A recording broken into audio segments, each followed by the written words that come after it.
All right. Well, Kate, welcome to the show. I'm so excited to have you here. I am so freaking excited to be here. I know it's so fun. Anytime we do a podcast episode, especially just with like soul family and friends, we were just talking literally for 30 minutes before we hit record. And I'm like, I'm always like, we should just be hitting record from the get-go because we were just talking about how admittedly both of us are that friend sometimes where we're just like so in it, and like 6 months will go by and I'll text and be like, oh my God, I never responded to you 6 months ago. But We are there's those like, people. I know, but there's no hard feelings because everybody, we were talking about the room being the mastermind we've been in together for the last 3 years. And it's like everybody in that room just gets it. Yes. And we're all like very similar in that. So I Thank love you for God, that. because otherwise we'd be that standalone friend that everyone's like, that girl I can't ever know. respond to a text. I know. Oh my God. All right. Well, here's the lowdown. We met 3 years ago in a mastermind together, and it was one of those friendships, like many of them in the room, where we just like immediately clicked. We've got that Northeast energy. We're also both into fashion, a lot of the same things. We also have both very similar backstories, which we don't really need to get into today, but struggling with eating disorders and just personal growth and development in general. So give us like a soup to nuts, kind of a one sentence overview of who Kate Taylor is. Oh my God. One sentence. That's okay. Like you might have just given me the biggest challenge of my life. Okay. One sentence. Started my life thinking I was going to be a doctor. Mm-hmm. So did a lot of schooling around that, moved to New England, like Jess said, lived there for 15 years, chasing the medical school dream. Not the whole time. And then all of a sudden took a hard right and went into fashion because I was doing fashion on the side for fun and decided I wanted to do it full time and not go to medical school. And fast forward to now where I get to have two legs of my very successful business. One leg is I am a fully booked fashion stylist for awesome, really rock star entrepreneurs. And then the other side is I get to mentor and train other fashion stylists to grow their businesses. No is big that deal. One sentence? I'm going to count it. Run-on sentence ever. Look, you went to school for science, not grammar. Yeah, that's true. Or literature or English or whatever. And I actually used to get in trouble for run-on sentences. Well, like you said, I did give you like a really difficult task. I wouldn't be able to do it either. Okay. Elephant in the room. We're just going to dive in. We're going there.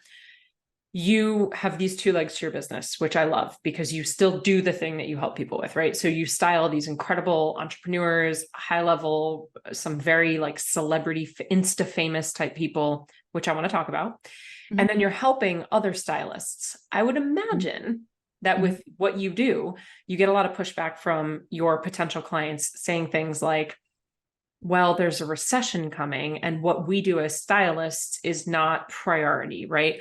I would assume that styling is dispensable for a lot of people. So do you feel that that's like an objection that comes up? And if so, how do you navigate that? Because for us, there's a lot of people listening to this right now who feel like what they do or teach or how they help people, if it's not helping people grow their business where they're going to make more money, well, then no one's going to pay me for it. So how do you navigate that?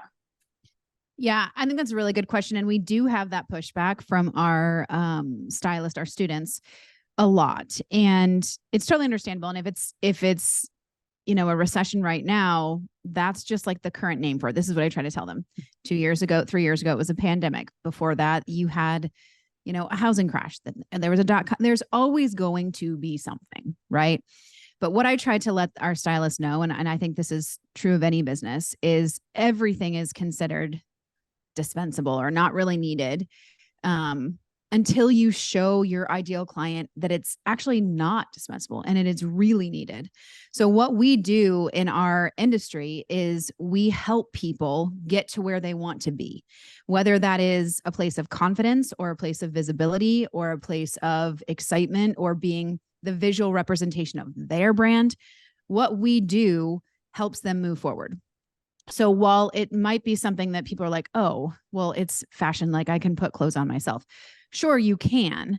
But if you are missing the boat on being the visual representation of your brand, you're missing out on clients, you're missing out on money, you're missing out on community, you're missing out on a lot of things. And that's just one example from like an entrepreneurial circle. You could take that same thing into the corporate world and say, What are they missing out on? Maybe raises, maybe promotions, maybe being seen in the workplace as an expert or as someone who is to be someone to be listened to. Take it to a personal space. What are those people missing out on? Maybe relationship. Maybe they're not going on dates because there's lack of confidence. Maybe there's body issues. So while fashion can be seen as something that's like, no, not necessary, it actually holds a lot of people back from a lot of things. And if an expert could come in and help that person, show them exactly what they should wear for their body type, their colors, whatever, make it easier for them, give them time back in the day, give them confidence. And now they have permission within themselves to move forward on what they've been holding themselves back from. I would argue it's not actually something that's not needed. Yeah. So I try to kind of connect those dots for the stylist to see. This is something I really spoke to in our most recent call that I had with them is you got to switch the flip on or flip the switch. Either or. You have to flip the switch on thinking you're so lucky to have a client. You're so lucky to have someone sign up with you. That's so exciting. It's the other way around.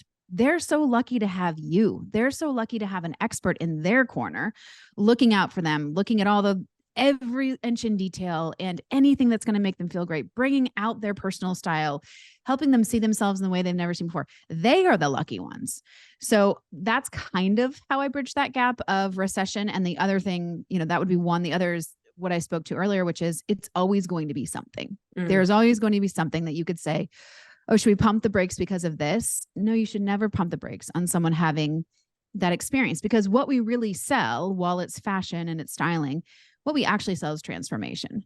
And that, one could argue, is priceless. Yeah. How much of what you're doing as a stylist and what you're teaching as a stylist is I need styling for a photo shoot versus I'm going through a transformation and extracting who I am and what my personal style is and really tapping into like my own being and voice? Yeah, it actually is probably like 90-10.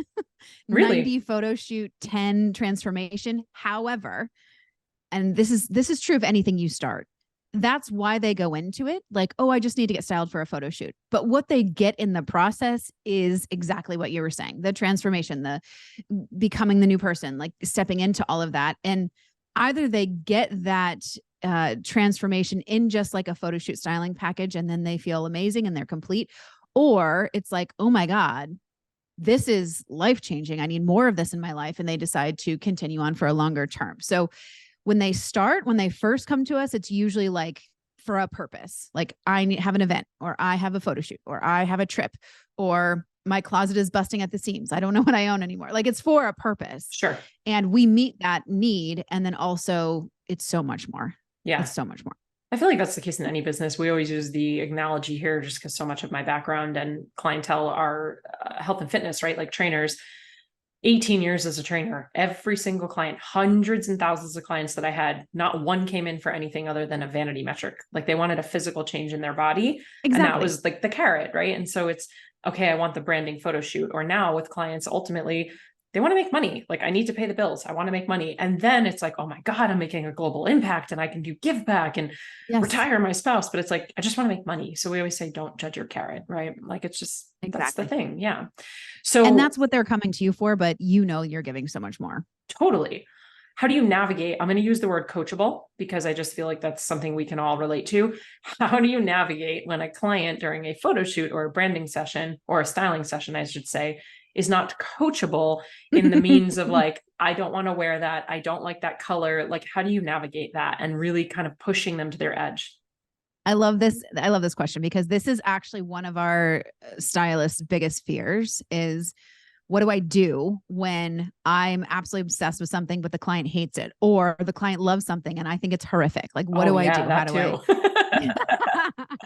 do I deal with that? And what I remind them, and this is probably going to answer your question, you need to start out anything with a goal in mind of like where we're headed. And I actually, within the goal, so like the goal is like, oh, I want 10 beautiful looks for this photo shoot. Great. That's a number and that's an idea. But like, what do we want to say in those 10 looks? So what's the message we're sending?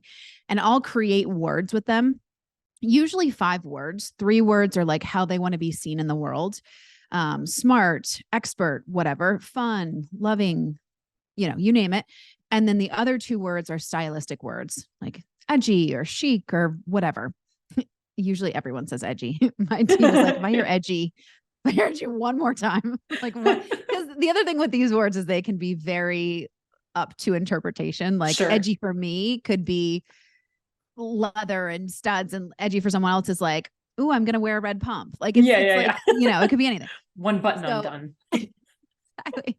So, we create words, and those words help in those exact situations of what you're talking about, because you get to come back to what's the goal here? What's the purpose? What's the message?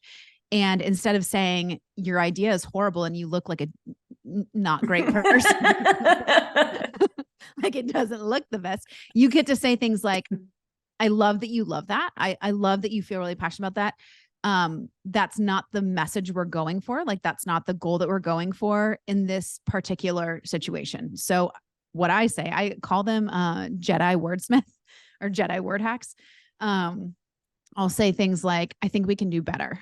So I'm not saying you have a crap idea and like, how could you think that looks good? But I am saying we can do better than this. Like, this is the starting place. I also tell my stylists, and I do this on set too, if someone is really passionate about it, ask them why. Like, okay, I love that you love this. Tell me what you love about it. Is the color? Is it the feel? Is it the cut? Just so I know, so I can help navigate and still do that, but not with this piece. Yeah. So that's kind of how we navigate it. It's reminding them why we're doing this and bringing them back to the goal. And my rule, and they know from the beginning of working with me that the goal is to have the style meet at least 3 out of 5 of the words. That's really the goal. Okay. So then you have an easy litmus test to say, is it or is it not meeting that goal? If it's not, then it's not the right piece. It's more like a formula than an opinion, even though it is an opinion. Sure. Well, you have to make it a little bit objective, right? Otherwise, fashion is totally subjective. You like it or you don't, and you can't always explain why, which I love that you're asking. You're prompting, like, is it the cut? Is it the style? Is it the color? Like you're prompting, because a lot of times, especially people who are not tapped into like their creative side, they don't know why they don't like something or they like something. Yeah. They can't express why they like or don't like it. They just know that they do. Yeah. Or that they don't. Do you feel it's the same with the words, by the way? Like if I'm like, let's create words to describe your style, they're like, so I'll have them pen pictures so I can see visually, and then I'll give them words. We'll play with words. Sure. We might have 100 words and we whittle it down to 5, but we do a lot of prompting because it's not their wheelhouse. It's not their zone of genius. Yeah, absolutely. Do you feel like a person or a brand has, like, let's say 5 words? Does Jess Glazer DeRose have 5 words in general?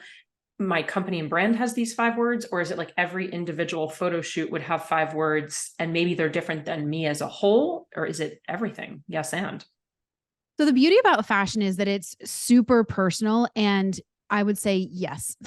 Yeah. And what I mean by that is, if you were someone that's like, this photo shoot needs to say these 5 words, great. And then the next photo shoot is like the complete, 180 of that, that's still okay. As long as we have a goal of what we're going for and we're clear on what the message is and we're clear on what we want the visual to look like, it's fine if it changes each time. Yeah. I will say, as a whole, though, I tend to find that most people, their personal words usually also really represent what they're wanting to say in the business as well, or what they're wanting to say in life as well. It's not, it doesn't change that much. Yeah. It might just be like a cousin. Exactly. Yeah. Exactly. Yeah. It's not like so wildly different. Yeah. But that being said, I mean, one of the reasons I love fashion is I love changing things on a dime. Genuinely, my favorite photo shoots to style are the ones where I show up and have to work with the clothes I have. Ooh. Like no pre-planning. So no Project Runway. Yeah. I know, right? Make it work. Like no idea. I mean, I'll have like a goal or an idea, or I know kind of what's there, but I don't necessarily know what's going to work. I don't know how it's going to look. Yeah. And just kind of play. Those are my favorite. And I don't know why, but I just love it. So if someone said to me, I want to change every photo shoot to be different, I'd be like, dope, let's do it. Well, because it's like it really stretches your creativity. It's like really keeping you in that Yeah. sandbox of play as Yeah. opposed to like same old, which I would Exactly. imagine gets a little bit boring with clients and with yourself, right? Like it's like, yeah, Well, we could do this with yeah, our eyes closed. I speaking of boring, started at the beginning of my business. I started styling doctors because I was going to be a doctor. So I was like, well, obviously I want to style doctors. And speaking of Obviously. boring, I did not want to style doctors. I love doctors dearly. I was going to be one. Like, there's no tea, no shade, but I can only pick so many Hugo Boss suits before I'm gonna like go cross-eyed. Yeah. So that's very quickly I realized I need not just the cookie cutter. I Yeah. need different. I need What's your fun. I need creative. favorite, like if you were to show up on set and it was just like the ultimate playground of probably not the things that you usually do, what would that be? Is it like grunge? Is it high fashion? Is it like, just out of the box thinking, very Project Runway, which things that aren't To even be, clothing? yeah, to be honest with you, it would be all of the above. So Yeah. and I'll tell you why I'm saying that. I did a shoot with a photographer in Boston who I love dearly. And um, we just decided we wanted to play. So I brought a bunch of stuff from my closet. She brought stuff from her closet. There was stuff already at the studio. She hired models. She has like a hair and makeup, kind of studio as well, and like a big location. And so we were going to do their hair and makeup, and we just kind of played. And we went to a abandoned church, and it was like right near the water. So inside the church, there was no like pews or anything. It was just like dirt. It was down to the dirt. It was just the outside structure. And we like just put on like this random half tutu thing and no top and like crazy hair and like crazy makeup. And we were like kicking up dust for the picture. And Oh, so it was fun. so freaking cool. And it was like a little bit of everything. It was Yeah. like a little high fashion.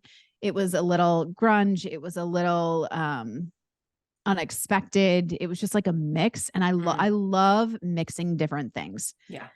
Like that's my absolute favorite. I'm with you. That is definitely my favorite. It's the Yeah. best. Yeah. I got to put you on the spot here. I'm so curious. What are some words that you would say about me and my fashion? Ooh. Well, I like to do like a conversation. So I don't like to just like Oh, point them out, but if I were to prime you with words, okay, here's the thing about Jess, that if you guys don't know her on a personal level, she literally could wear any style and look phenomenal. So, and she likes wearing a lot thank of you. different styles. So it would be hard to get you down to 5 because you really have like a broadened style. Yeah. So if I was going to pick 5 words, well, let me prime you with like 10. Is that okay? Sure. Okay. So let's say, I mean, one is you're so good with boho chic, like you rock out boho chic. So we could do boho as one, we could do chic as one. You could combine the two. You also look great with a little edgy. You do, oh my God, you do like glam great. You also do, what would I call, like your Euro looks are so good. But what would I call that? Euro looks. What's Yeah, a like when Euro you were look? over in Europe, like you had, Oh, yeah. yeah, those were so good. Thank you. I This might is call those fun. more like I might call those more like modern or bodycon Sure. or there was like a little funky, but there was definitely like classic pieces in there as well. See, this is kind of what it looks like. Like I pull out Yeah. all of these kind of words and I just like, but I'll use visuals. I love it. What pops out of the words that I've already said that you're like, definitely that. I Oh, love well, I that. mean, Or for like, sure, I've always had like a 70s boho chic hippie vibe. Like even as a kid, like that has always been a huge part of my fashion. And then edgy. Like I was always edgy rocker, fingerless gloves and yeah. spikes and studs. And I've definitely over the past couple of years gotten into like a Western grunge. Like I'm really feeling the Western stuff. You really I feeling mean, those probably because Arizona yeah. winds. You know what though? For me, I like salivate over the chameleon. Like Yeah. the thought of wearing the same thing over and over or like being in the same type of style box for me just feels very monotonous and boring. And the whole reason I'm an entrepreneur is because I don't like certainty, monotony, and boring. And there's nothing wrong with that if you're listening and you're like, no, Steve Jobs, like white t-shirt, don't have to think about it. it's awesome. Or you're like, I know I look good in blazers, right? You look phenomenal in blazers. And it's like, I'm going to lean into that. For me, I like to stand out. And I'm sure we can go and unpack on a deeper level why that is and where it's coming from. But yeah, I like my outfits to be a little bit more of a head turner. Like if people are like texting back in college, like, what's everyone wearing tonight? I'm like, and I'm going the other way. So like, if you're all going to zig, I'm going to zag. Like, cool, got it. I'm going to look completely ridiculous. Because for me, it's just been, I guess, expression, but I want to talk about that too, because, and we can go so deep here into like business as well as the styling. One of the things that I teach and believe is that action breeds confidence. So by taking action, by trying something, by testing it out, you taste an olive, you don't like it, you don't eat them again. So action breeds confidence. The interesting thing though, is with what you do, there's like this fine gray line where it's like, if someone doesn't feel confident enough yet to put something on that might feel a little outside the box, then can the action still breed the confidence? And so I guess my question is, how do you navigate when someone is just like, so scared, it's so out of their comfort zone, they're uncomfortable in their body, because confidence comes from comfort too. So if I'm uncomfortable and I feel like I've got a roll sticking out that I'm subconscious about, I don't care how good you think it looks on me, I'm not going to be my most confident self. So how do you navigate for the person who is like, no, keep it the same. Like, I like it this way. Yeah. No, this is such a good question. So what I like to do, especially when someone is newer to the game of permission to play, and that's permission to play is something that I tell my clients, especially when we're ordering, like if we're ordering different pieces for a photo shoot or whatever, I am going to pull things and ideas that are going to be so beyond your comfort zone. And your goal as a client is to find the place where you feel like you've hit my limit, right? That I want to hit that limit to where you're like, you've gone mad. Like, what does that actually look like? Like, what is the person, how are they acting? What are they saying when it's at their limit? Basically that, like, they'll look at an item that I've pulled and be like, okay, I don't get that. I think it's crazy. Like, I don't think I could ever wear that. And then I'll ask more questions. Okay, totally hear you. I love that we're kind of getting to that place, but tell me more about that. Like, why do you feel like you could never wear that? You could be totally right. I just need to know for my own knowing so that I'm, styling you to the utmost ability. And if it's things like, well, I just have never worn that color before, or I've never, worn that kind of cut, then I might push and say, okay, I might be crazy, but let's just try, just humor me and let's try it. I might be completely off my rocker. I am so happy to be wrong. It is totally okay. But let's just have a little permission to play. And that permission to play allows them to see this is a joint selection process. I'm not going to put anyone in something that they feel wildly uncomfortable with. I'm also not going to let anyone buy anything that's not an F yes. Because if it's not an F yes, they're going to let it sit in their closet and the tags are going to hang on it and they're not going to wear it. Yep. And I don't want that. That's waste. And I'm not here for the waste. So I will try to push them and then give them the permission to play. Some people will say, okay, I'll get it, but I really don't think it's going to work. And I'll say totally. Or if we're in a store and I hold something up and they're like, no. Sometimes the no is like, tell me why. And they're like, I hate this and I hate this. And there's no coming back from that. So I'm like, okay, got it. So no more of that. Clear. And that helps me know how far I can push it in that range. Right. Yeah. The other side of that coin is permission to play. Just humor me and put it on and let's just see how it looks. 9 times out of 10, it's going to look way better than they thought it would. And they might even be obsessed with it. It might be their new favorite piece because I pushed them.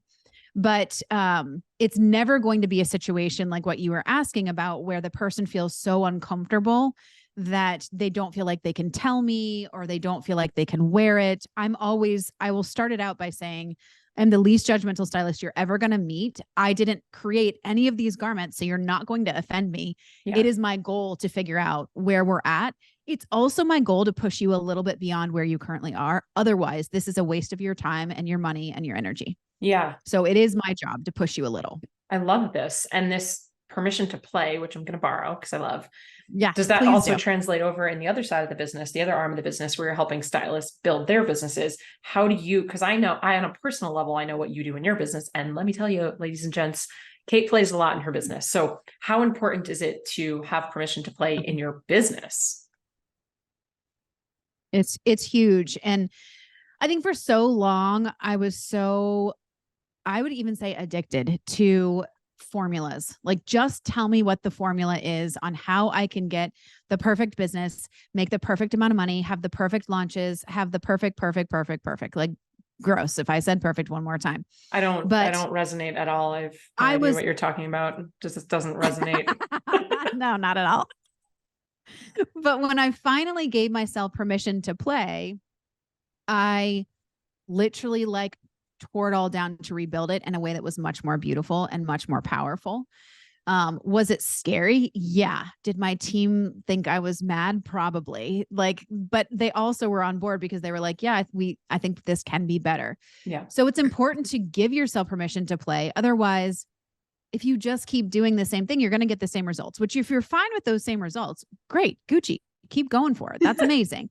But if you want to grow and you want to expand, James always says, which I think he borrowed from someone else, but what got you here won't get you there.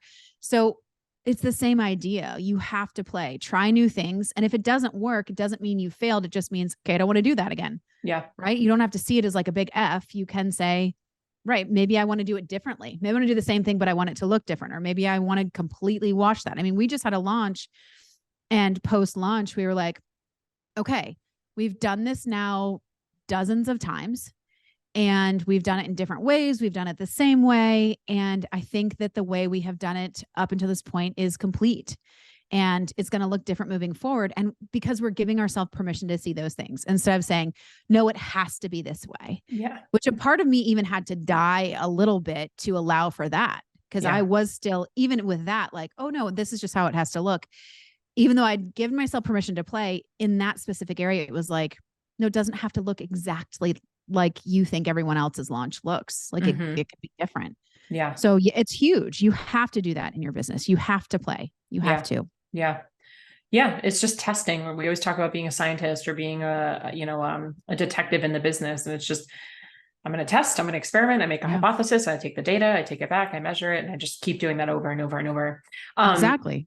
Going That's back how you to grow, right? Like you absolutely look at this stuff. Yeah. Absolutely. Yeah. And the perfectionism piece is so important for us all to release and let go of. And I get it more than anybody. Like you do too, but it's like having that chokehold on your business. You're the bottleneck. You're going to kill it. Like if you're choking your business, it can't breathe. And it's Taylor Swift. It's like, hi, I'm the problem. It's me. And it really is. Oh yeah. I have this theory, and I learned this. I feel like I learned it in grad school, to be honest with you, when I was getting my master's, but I learned this theory of, in a business, everything flows from the head down. So if you see a problem at the middle of the company or even the bottom of the company, it's happening all the way up. It's not something that just popped up down here with these folks, or I hate to say down. That's such a weird way of saying it, but you know what I mean? Like you got your C-suite, you've got your people, you and your integrator and all of that.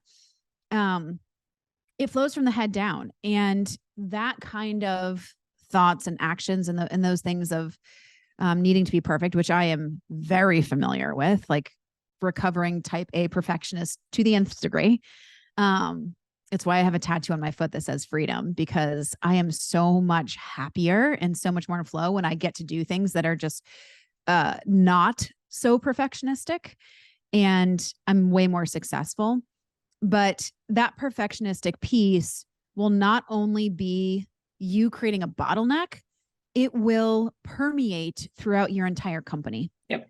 And it will create an atmosphere where your team feels like they also have to be perfect. And if they're not, they have to hide it, or they have to hide other team members, and like, got to make sure it's perfect. Like there is a high standard, and having high standards is great, but trying to live up to this total false reality, by the way, of perfectionism it's crippling, it's suffocating, and it doesn't allow for the expansion. Yeah. So yeah, you become the bottleneck, but you also permeate throughout your whole team. And luckily I have an amazing team that I have had to come to more than once, by the way, and clean things up with and apologize for that kind of behavior, that kind of tonality, that kind of structuring and planning, or reactivity, all of those kinds of things. I've had to clean up numerous times. And luckily I have a great team who has held space and been like, thank you for apologizing. And also, we get it and let's move forward. Yeah. But if you don't have that level of integrity with your company, and also you don't see this as a problem permeating in your company, you will lose A team players. Yeah, absolutely. Because they will go where they are respected and wanted and treated well. And honestly, being treated to a, perfectionistic level from a CEO, nobody wants to be under that because you're never going to actually do it right. No. And type A players want to achieve, they want to accomplish, they want to make you proud, they want to make you happy, they want to do well, they want wins.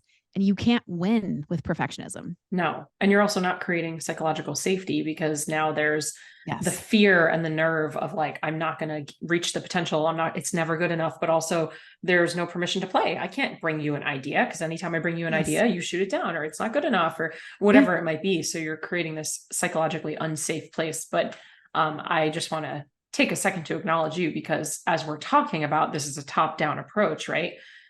The fact that your team can say, it's okay, you're human, we get it, or you are under stress, or we understand why, or we're going to make a change is a reflection of your leadership and your growth. And I know for me, I've watched you for 3 years, both of us growing and navigating what it means to be a leader, because I say it all the time on here, but like newsflash, starting an Instagram page and making some money and being being a coach is not the same thing as leading a team of people. My God, not at all. They're two different jobs. It's a whole different animal. That's going from like, I have a business, I'm a registered LLC to like, I'm CEO of a company. Right. Like I have a company and I have team and I have to manage them and I have to be the example. Yeah. It is completely different. Yeah. What have been some of your biggest, either like lessons or smack in the face aha moments of becoming now really a leader of a team? And maybe, I don't know about you, maybe you're not spending as much time in some of the areas of the business that you once did. Maybe you really loved those things. And on the flip side, maybe you're also not spending time doing things anymore that you don't need to be doing. It doesn't need to be you. Yeah. I feel like, I'll start with the harder lessons and then I'll end with the happy. The harder lessons were genuinely those things I was just mentioning, like having to, require of myself and stay committed to my level of integrity. Integrity is really, really important to me. It has been most of my life that I can remember. When I say I'm going to do something, it's really hard for me to imagine a world in which I don't do it. And with that, if I'm saying like, okay, I recognize I have messed this up and I need to clean this up with my team, taking the action to do that it's a big gulp, right? Because I also, by being a type A recovering perfectionist, am really hard on myself. Yeah. I can be really hard on myself. And I want to appear as having it all together. I want to appear as a strong businesswoman who is leading a ship with strength, the captain, like I've got this, like no one needs to worry, I've got this. And this is actually something I like this year. This has been a huge lesson for me. And like a lot of shamanic deaths going on around this, but like actually recognizing that that's not good leadership.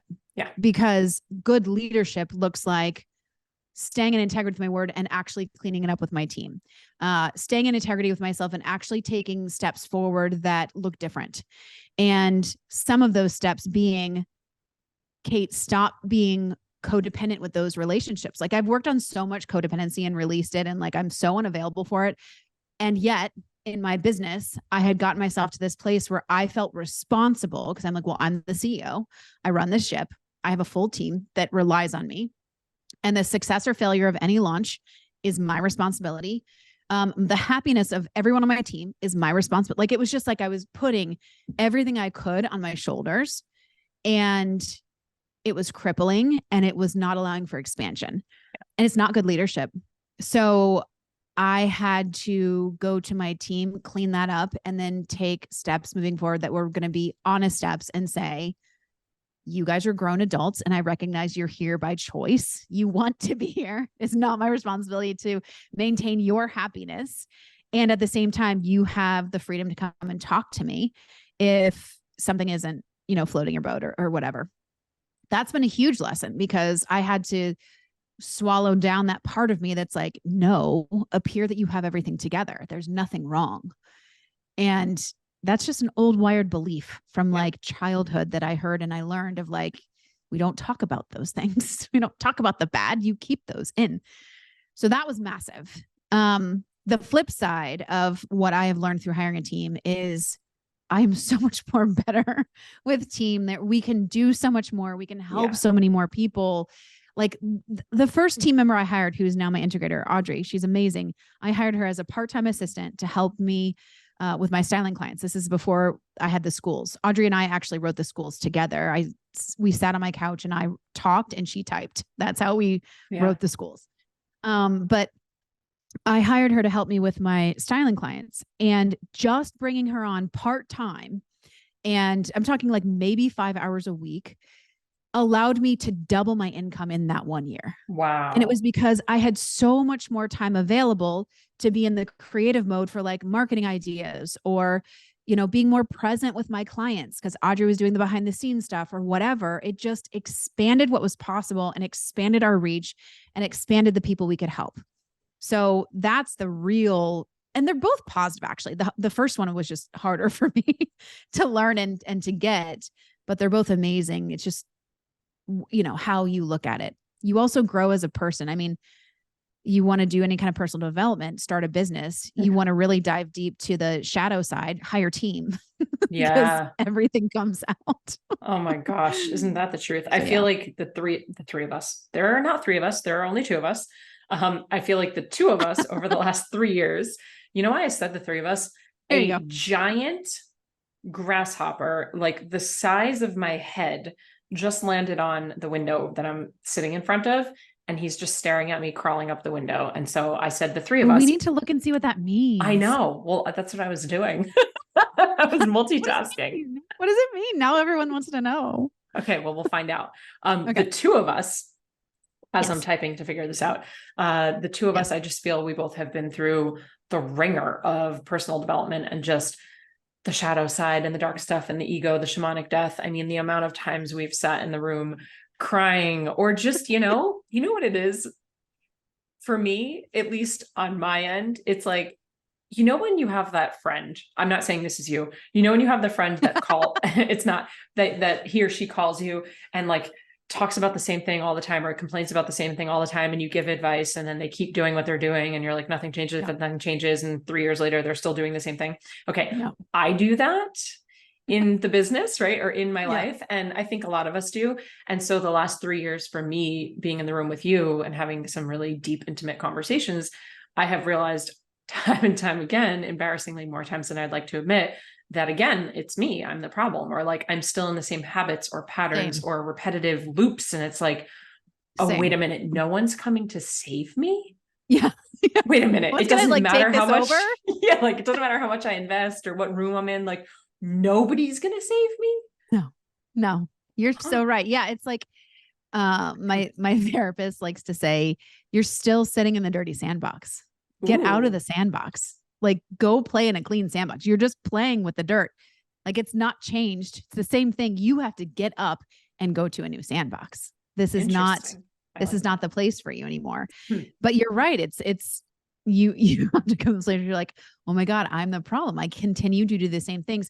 And sometimes they look different. Like, I like to really make sure people know, and especially my students, I say this a lot, even if things continue to come up, it doesn't mean any work that you did up to this point didn't work, or you didn't do it right, or you shouldn't be feeling this anymore. It just means that's your next layer of that, right? Like, there's another peel back of the onion to get to, and that's fine.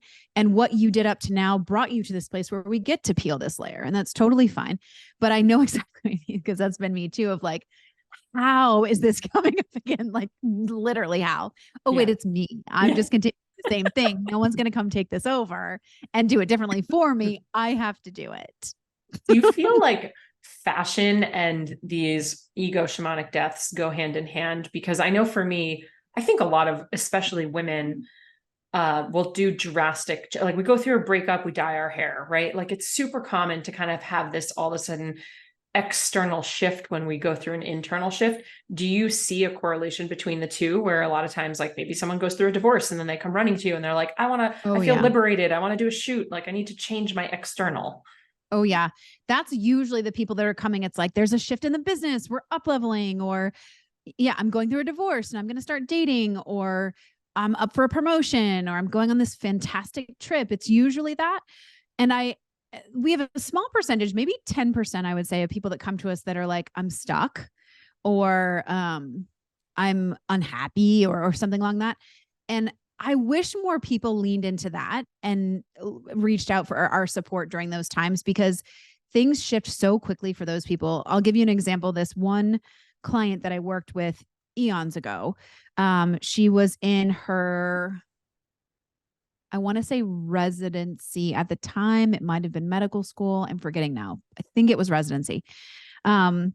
She had put on a lot of weight over her schooling, because it's just like, just studying all the freaking time and, whatever. Doesn't matter why, but she had. And her sister had worked with me, and her sister kept saying, you need to work with Kate. You need to work with Kate. You're going to love her.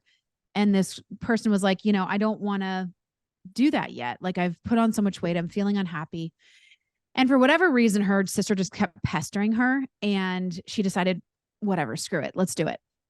So I went and worked with her, and we got to like the goal of what she wanted to say with her clothes. And we released most of what was in her closet, because it was her old clothes that didn't fit anymore.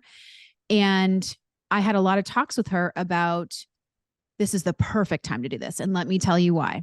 Right now, you're going to your closet, you're seeing everything hanging there that doesn't fit you. You either look at it and you judge yourself, or make yourself wrong because you can't get in it, or you try to get in it and you can't, and you're feeling unhappy. So then what do? You go to the kitchen and go eat your feelings, and it's a roundabout circle, right? Like, you're not in a good spiral right now. And so we released most of those clothes. We went and got her clothes that fit, that looked amazing on her. And she was like, oh my God, I actually feel really good. Like, I don't care about the number. I feel and look really good. So she did her interview. She got her top choice of, I think, fellowship. It was either her top choice fellowship or her top choice residency. I just can't remember what she was in before. She got her top choice.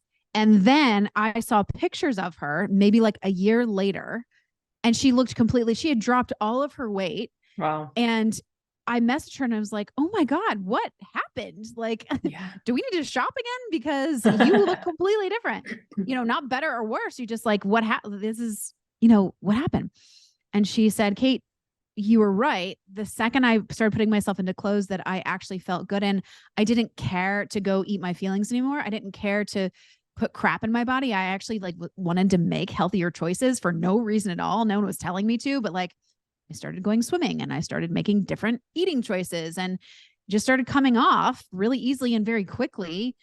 And now I did have to go buy new clothes, because the ones we bought don't fit anymore. Wow. And it was like, yeah, that's why I wish people would come to us in those times of not just, elation and celebration, but there's some real transformational things you can do through fashion that can get you to the place you want to be if you allow it to. Yeah.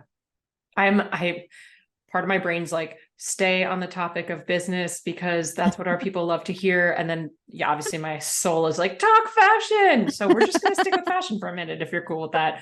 I'm fine with whatever. How important is it? Do you have to spend money is my question, right? And I know what I believe, but do you have to spend money? Because a lot of people, and I'm not talking red bottoms, but just in general, like, how important is a staple piece? Do I have to spend money? What if I can't afford it? Like, can I look good? Can I feel good? Can I do a branding photo shoot for my business if I don't have the dollars yet? Yeah, of course you can. There is, what I like to also say when I'm working with clients is, there is no budget I can't work within. So you should have a budget. Even if it's small, just a budget, so we know what we can work with. Now, that might mean that we're using most of what you already own, and adding a couple staple pieces or a couple fun pieces or whatever, but you should have a budget, even if it's small. And it's not because you have to spend money on clothes, but if you're thinking of something like a photo shoot, or maybe you're speaking out of an event or whatever, you want to have one thing that's just like, ooh, this is new. This feels like the new version of me. You want, even if it's an earring, right? Yeah. Or even if it's a pair of pants, like whatever, just something. You don't have to, but I like to recommend at least something new. That being said, be wise with your finances. Don't be buying things that are outside of what you think is wise for you to purchase. I'm not down for keeping up with the Joneses. Like, not a thing for me. If you don't want to invest into a sweater because you think it's crazy to spend $500 on a sweater, then we don't spend $500 on a sweater. So we will like get real specific with, how much do you feel like you could easily spend on a pair of shoes? How much do you feel you could easily spend on a blazer? Because people range all over the place. And most of the time, our clients will just say, I'm not really specific on those things. If it looks great and I feel great, I'll probably want to do it. Yeah. If it's not, we look at it, one of my kind of litmus tests when we're picking, like, do we want to purchase this or not? I will say, let's say the item is, I just said 500. So we'll use the same number. Let's say we look at the item. I might say, is this item $500 worth it? Like, do we feel like, oh my God, this is amazing? Yes, it is $500 worth it. Great. Then we get it. Do we not feel it's worth it? Okay, great. Let's point out what we like about it and let's find something that's more in the range that you feel comfortable with. Yeah. So it ranges all over the place of what you need to invest, what you should invest. There's no shoulds in the world of fashion. That's the beauty of it. And even when you hear things that are shoulds, I'm kind of that outlaw of fashion in a lot of ways. So you're saying we can wear white after Labor Day? You can. Yes, I know. From a fellow New England person, I am like committing a sin by saying that. But yeah, they have winter white now. You can wear cream. You could wear white. White in the winter is beautiful. I know. It's like, hello, snow. Yeah. Why are we acting like it's a new thing? Anyway, fashion is meant to be up for interpretation. So budget is one of those things. Yeah. What do you feel comfortable with? What do you feel freed up to do? And some people can give me a range too. It might be like, let's start at here. But if we find great pieces, maybe I'll go further or whatever. So I'll always check in. I'm the friend that will come into the dressing room. We'll look at the numbers if you want to. Some of my clients are like, just take it to the register and don't tell me. Just take my card and don't tell me what it is. We're just buying it all. Then other clients are like, okay, let's just make sure we love everything. And so I'll add it up and I'll show them what the total is. And then they'll say, oh yeah, that's fine. Or they might say, what can we take out? Yeah. So there's always that comfortability of, I'm never going to judge you. If you want to take the budget down, that's totally fine. What are your thoughts and feelings on things like Rent the Runway or Nuuly websites where you can sort of like restock, change, try, send back? I love those. Yeah. I love those because you get to try new things. You get to, walk around with a designer bag for a couple of days, see if you like it. Even if you just want to you're someone that likes to switch things up all the time, that's perfect. Yeah. Because then you're not investing thousands and thousands of dollars in each individual bag and only wearing it a couple of times. Maybe you're someone who's like really committed to buying this bag, but you want to try it and see, there's places you can just rent bags. Mm-hmm. I love Rent the Runway for photo shoots too, because with photo shoots, I love having at least one look that's just like so show stopping, whatever it is in whatever way. And usually those pieces are not pieces that people want to necessarily own for their whole life. It's like, I'd love to wear it for the shoot, but I don't have any purpose for that outside of the shoot. Rent the Runway and things like that are great for that. Yeah. It's perfect. Yeah. I don't love the subscription services. I will say that, if I'm being totally honest with you, but I do like the rental programs. Yeah. Interesting. I've never done, I can't believe it. I've never done a subscription service. I've never tried any Rent the Runway or anything like that. For me, unless, which we both do, like I speak at so many events and I do so many photo shoots. So I think it's great. I don't love, how certain people don't love going into stores where the racks are, like a TJ Maxx or even like a Nordstrom. Sometimes it's like the hodgepodge. Yeah. And people struggle with that. They need to go in and like, here's all one color, here's all one cut. Yeah. That's how I feel about those websites where I'm like, unless I know I'm specifically looking for a long sleeve dress that's black, I'm like, it is a disaster for my brain to just be randomly, I don't have time to randomly scroll around. I would never suggest doing it randomly. Yeah. So you bring up a good point. Anything that is a rental program kind of a thing, I would have a specific purpose. Like I want a faux leather jacket, or I want a purple dress, whatever, like be very specific about your needs. I would not do those for just like, let me just shop, because it is quite overwhelming. Yeah, they need to do a better job with how they filter or something. It's just not Yeah. enjoyable. Yeah, I wouldn't do them without a purpose. Yeah. I really wouldn't. Yeah. And when I speak to subscriptions, I know they have Rent the Runway has a subscription service. Theirs is fine because it's still like a rental. I'm kind of speaking to the ones that are like style boxes that you get Mhm. from companies that then you keep the clothes Yep. from. Those are the ones that I'm like, Yeah. I have feelings about those. Well, this is where for me, even like the Amazon influencer, I follow a bunch of like young Amazon influencers. I find them to be more influencer, like they influence me more than a lot of those websites, because I'm watching them wear the outfit, or they're styling the outfit, or they're showing me like, this is how I could style it in 3 different ways, or this is the material, or they do a close up and I'm like, oh, that's cute. I want that. And I just, what I mean? Like, I feel like it's more dimensional, whether it's like my experience with them, the emotion that comes out, but also because a lot of them are doing videos on TikToks and Reels, I'm like, oh, I can see how it lays. I can see how it moves. And like, I am just falling victim to Amazon influencer 20-year-olds. No, everyone does. There's even people that will be working with us, paying us very good money to style them, will still go rogue and order things. And I'll be like, what are you doing? And they're like, my influencer, and it just looks so cute. And I wanted to try it. And I shouldn't say for the most part, there is a percentage that I don't quite know, but a lot of the items that influencers are showing, influencers, there we go, are showing, are not going to come to you as they appear on the picture or the video. So it might come and the quality is like not what you expected or whatever. So I try to recommend for our clients that are getting influenced, send it to us so we can at least research the product. A lot of these products are coming from like Australia, and that's fine, but it's going to take a long time to get to you. So if we have a deadline, that needs to be taken into consideration. If you don't like it, what's the return policy? Most overseas products, you pay for shipping, which can be hundreds of dollars to get back to them. So like there's a lot that goes into that. But yeah, there is a lot of influencer marketing that is working really well. And you can see how and why, right? I mean, we have most people not going into stores anymore. Most people are online shopping, and from the pandemic or whatever, just getting busy. And then you also have this like instant gratification of, like you said, TikTok and Reels and all of that. So combine the two. Well, what's the answer on how to market? Put people in your clothes so that the people watching can see it. And then because they can't feel it, they can't hold it up, they can't try it on themselves, right? They just see it and you're wanting them to purchase. They won't, but you put someone in it that's talking about it. Yeah. And you're like, oh my God, she loves it. She says it's so nice. I got to get it. Well, the other thing that I love about influencer marketing actually is size and shape, right? Because like when we go to the traditional model magazine, and they do it's 2023, like they're doing a phenomenal job in stores with mannequins and stuff, but still traditionally, when you look at a website, for the most part, even if it is bodies of all sizes and shapes, you can't actually tell what it looks like. But then there are these influencers who are in the 3D world on the phone.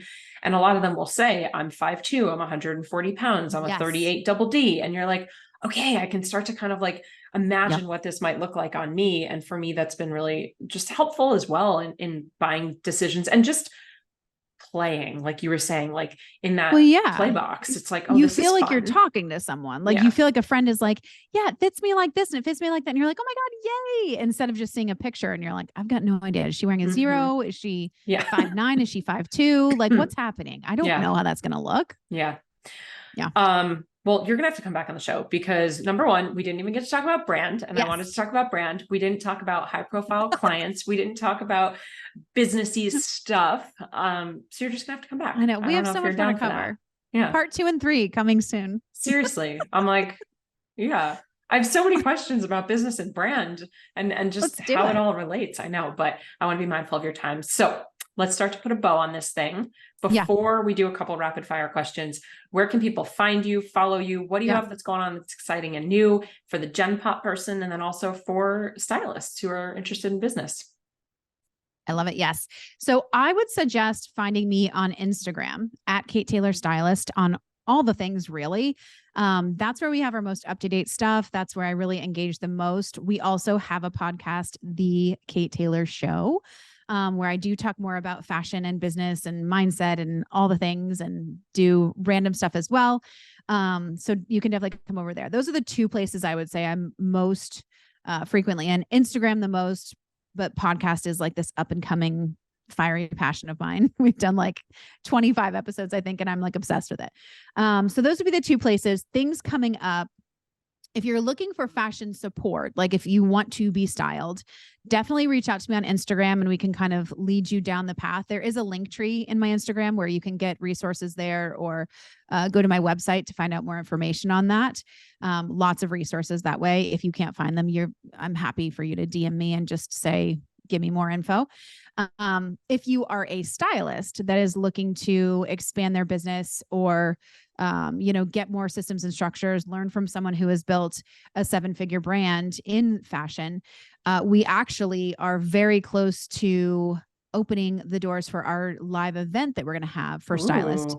Yeah. And we will be opening doors to one of my signature programs, Business of Style, which is a 6-month mentorship, but you instantly get access to all the tools and tips and tricks and systems and structures and all the things when you join the program. But I would say join the free live event first. Yeah. And we will have lots of information about that on my Instagram as well. So really everything will be over on Instagram. I love it. And we'll drop everything in the show notes, and Instagram is Kate Taylor Stylist. Yes. So good. Okay. You ready for some rapid fire? Let's do it. Makes me feel like I'm on Vogue. I know. I love it. Most cringe fashion trend. It could be current or past. What's like something that you just Whale hate? tail. What is it? Whale tail. Whale tail? Whale tail is where they used to wear the super low rise jeans and then the thong would stick out the top. Oh, that's called whale tail? It's called whale tail. Hate it. Hate it. Awful. Christina Aguilera, thank you for that. Hate it. Hate it so much. I also have a strong dislike for Crocs, but I know there's a world that wants to scour me with knives when I say that, but I just don't like Crocs. Is there one classic piece that everybody should have in their wardrobe? This changes in my mind all the time. If you allow me to have 3 things, I would say a great pair of jeans that you love, that like, if in a pinch you needed to throw a blazer on or a beautiful top or a button down or whatever, you could grab that jeans and in clutch, these things look amazing on me. Yeah. And I feel great in them. The second thing I would say is something, it doesn't have to be a little black dress, but something along those lines where if you got called right now and I was like, hey, I have an event tonight, like there's gonna be 300 of your clients in that room and they all want to hire you, throw something on. Have something in your closet. And that could change, by the way, every week. It could change every month, every year.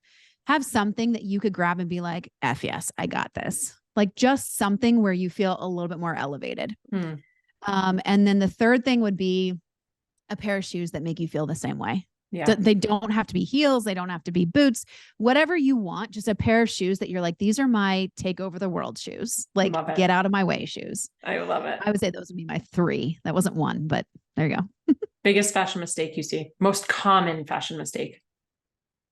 Fabric fat.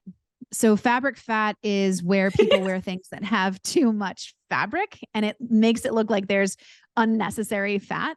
Like you usually see it in blazers, either in the arms or on the sides. People that wear shirts that are too big and try to tuck them in and there's extra and it just doesn't, it's not the vibe. I have coined the term fabric fat. I love it. I do that a lot. I feel like I like to wear oversized things a lot. But that's the difference. Oversized, I dig. I love oversized, but it's when someone's just, they're wearing something that is meant to be a little more showing their shape. And it's just, there's too much extra fabric. They don't realize that they could get those pieces tailored or get a different size and it might look or feel differently. So it's not like intentionally oversized. I love intentional oversized. I do like that. Okay. That's not what I'm talking about. I'm talking about stuff that should be more their size. Got it. When people say new levels, new devils, we're always sort of coming up against a challenge, a struggle, or just a new growth or evolution. What's something that you're currently struggling with or challenged by? Oh my God. That's a big one. Rapid. What is something? I think it's kind of what we were talking about earlier, trying to lean into a new level. So we'll say that, where I'm balancing more of staying connected to family and friends and not as business absorbed. I love that. That one resonates deep as well. Yeah. All right. We'll wrap it up here with a couple last ones. If you were to give a TED talk on nothing that you're known for, what would it be? Mindset. I feel like you're kind of known for that, but I'll take it. I'll take it. Okay. Wait, if I have to do a backup, I would say,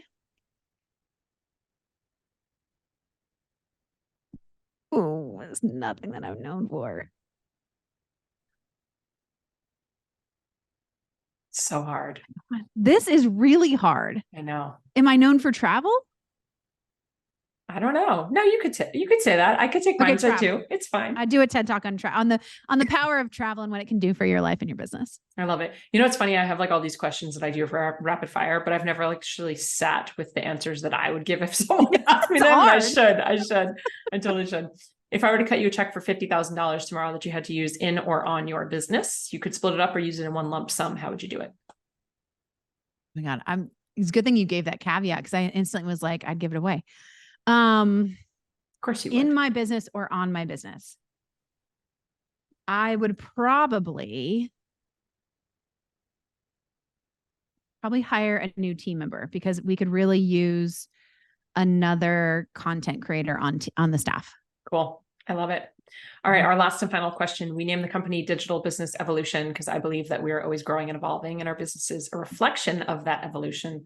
What is your next personal or business evolution?